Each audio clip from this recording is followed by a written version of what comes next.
Everyone, good morning. तर आज ब्लॉगची सुरुवात होती किचनपासून, कारण मी एप्रिल घातले याच्यासाठी की आज मला लोणी काढायचं होतं। तर मी आता ते केले, सकाळचा नाश्ता वगैरे सगळं आमचं झालेलं आहे आणि लोणी काढून झाले, फक्त मला कढवायचं आहे। पण त्याआधी आम्ही चहा पिणार आहे आणि त्याच्यानंतर सगळं हे आवरायला चालू करणार आहे मी। आणि माझे केस इग्नोर करा, कारण मी हेअर वॉश केलं आणि ओलेच केसवर बांधलेले आहे। सो येस, आणि आज बघा दिवसभर काय काय घडते। तर इथं साईशाची मी हेअर वॉशच्या आधीचं हेअर मालिश करते आहे, कारण ना खूप दिवस झाले तिचे केस पण धुतलेले नव्हते आणि पावसामुळे ना मी तिचे केस धुवत पण नव्हते। सो त्यामुळे मी आता तिच्या केसात छान असं तेल लावते आणि ती बघा किती एन्जॉय करते। तिला आहे ना कॅमेरा खूप जास्त आवडतो आणि तिला कॅमेऱ्यासमोर बोलायला पण खूप जास्त आवडतं। सो येस, आणि हे तिचं हेअर मालिश करून मी 1 तासभर ठेवणार आहे आणि त्याच्यानंतर केस धुवून टाकणार आहे। आणि याच्यानंतर मी दुपारच्या जेवणाची तयारी चालू झालेली आहे। इथं मसूर शिजत घातले मी। 2-4 दिवस इतका धोधो पाऊस पडत होता, त्यामुळे बाजारामध्ये भाजी नाहीच आहे कुठेच, आणि अजून किती दिवस असं राहणार आहे। सो मी आज मूग पण इथं भिजत घातले, आणि मूग आहे ना माझ्या साईशाला खूप जास्त आवडतात। आणि मी आता पटकन भाकरी करून घेणार आहे, कारण आज स्वयंपाक नाही, फक्त मसुराची आमटी आणि हेच आहे। कारण मला ही जी भांडी आहे ना, ही तूप काढलं त्याची, ही मला पाणी जायच्या आधीच हे करून घ्यायची। सो मी इथं भाकरी करायला घेतले, तवा तापलेला आहे। सो येस, आता स्वयंपाक करून घेऊयात।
तर आता भांडाकुंड करून झाल्याने फक्त मसुराच्या डाळीला मसुराला फोडणी द्यायची आहे, आमटी बनवायची आहे। तर इथं मी कढईत तेल गरम करून त्यात मोहरी टाकली आहे, आणि मोहरी जशी तडतडती ना त्याच्यानंतर खूप सारा लसूण टाकायचा आहे। मसुराच्या आमटीमध्ये ना जितका लसूण जास्त असतो ना तितकी आमटी खूप जास्त टेस्टी लागते।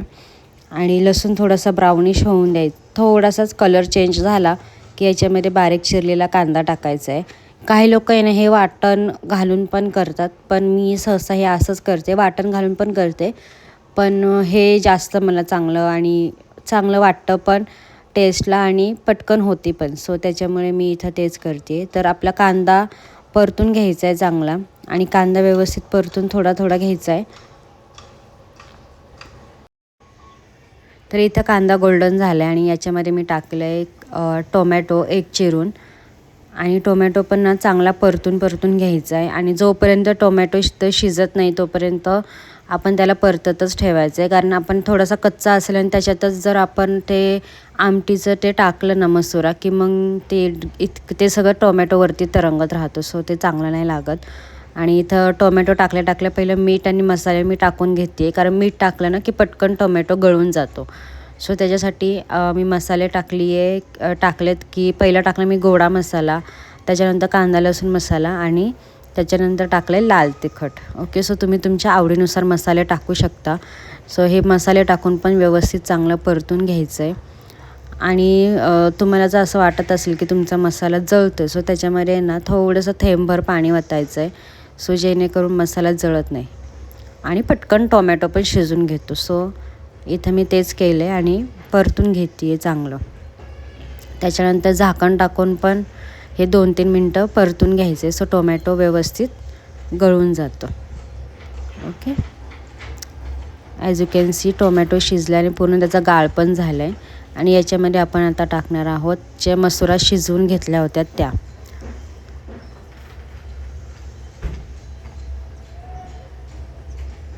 बघा तुम्ही, तेल सुटलं आहे चांगलं. आणि याच्यानंतर मी याच्यात टाकलं आहे मसूर ज्या मी शिजवून घेतल्या होत्या त्या. आणि ना हे जेव्हा तुम्ही टाकता ना ह्यात थोडंसं पाणी टाकायचं आहे आणि ना मोठ्या गॅसवर चांगली त्याला उकळी आणून द्यायची आणि त्याच्यानंतर मीडियम गॅसवर 1-2 मिनटं ठेवायचं आहे. तर तुमची आमटी रेडी होऊन जाते. ओके, तुम्ही पाणी टाकलं थोडंसं, मोठा गॅस केलेला आहे आणि याला उकळी येऊन द्यायची चांगली.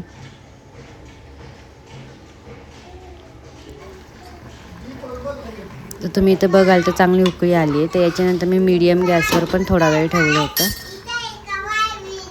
आणि ही झाली मसुराची आमटी रेडी.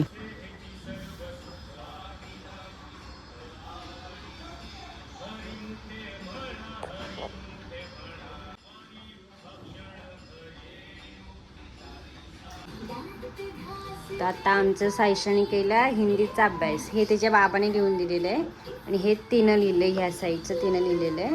आणि इट्स व्हेरी नाईस. अक्षर ती खूप जास्त चांगला काढते आहे. अजून आहे वर्क इन प्रोग्रेस. याची 4 वर्षाची आहे. सो तिच्याकडून काहीच आपण एक्सपेक्ट करणार आहे. सो अक्षर तिचं खूप छान आहे. दुसरं पण आहे दाखव.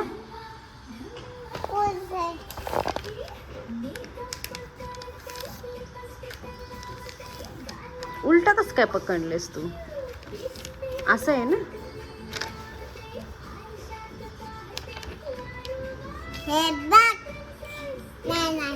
हेच तर होतं आता.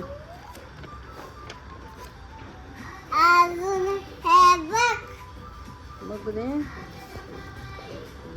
ओके, 3 स्टार आहे का? अरे वा वा वा. बाबाने लिहिलंय. हे बाबाने लिहिले ना. हे तू लिहिलेस ना. मग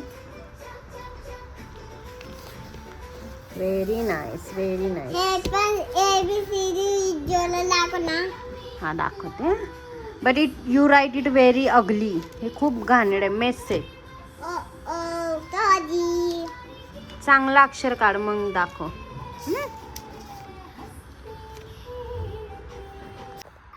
तर आमच्या दोघांचा आता झाला आहे दुपारचा नॅप. साईशी आणि तिचे वडील झोपले नव्हते. आम्ही 2 जण झोपलो होतो आणि इथे ह्याचं खेळणं चाललेलं आहे. आयो पल्ला पल्ला. ए इंद्रनील, इंद्रनील, ए इंद्रनील, खोकून दाखव ना मला. खोकतो कसा रे तू? कसं खोकतो? लागलं. It's okay. खोकतो कसा? ओके. तो नवीन शिकलाय खोकून दाखवायचं, पण आता मूडमध्ये नाही आहे. सो जेव्हा खोकेल ना मी ते शूट करेल. जेवायचं का? नाचणी खाणार का? नाही. भात खाणार का? भात भात देऊ का? भात.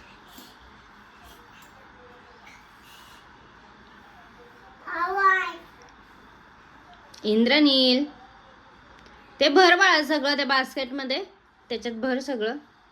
उचलून ठेव. हा बास्केट भर.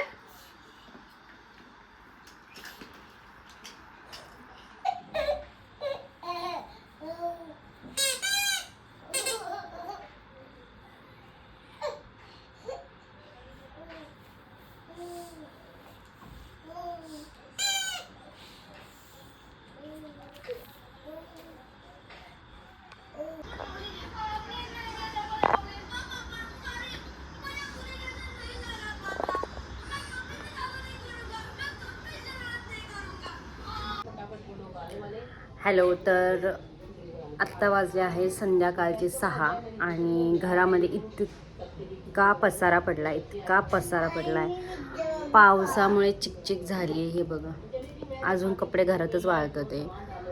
आणि मी आता व्हिडिओ बघते चहा पिला आत्ताच. आणि ही ना पूर्ण तोंडाला बोरोलीन लावलं आणि ते इतकं लावलं आणि त्याच्यावरती पावडर लावली. सो ते चेहरा बघा कसा केला.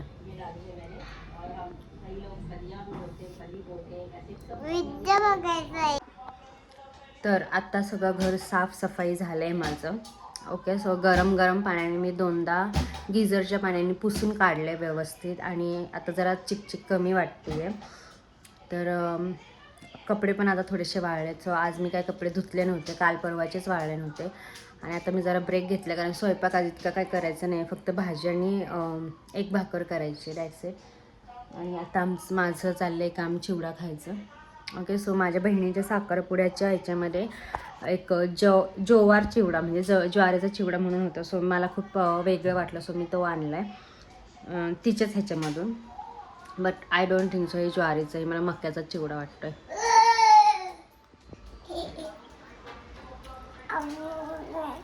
हॅलो, खोकतो कसा?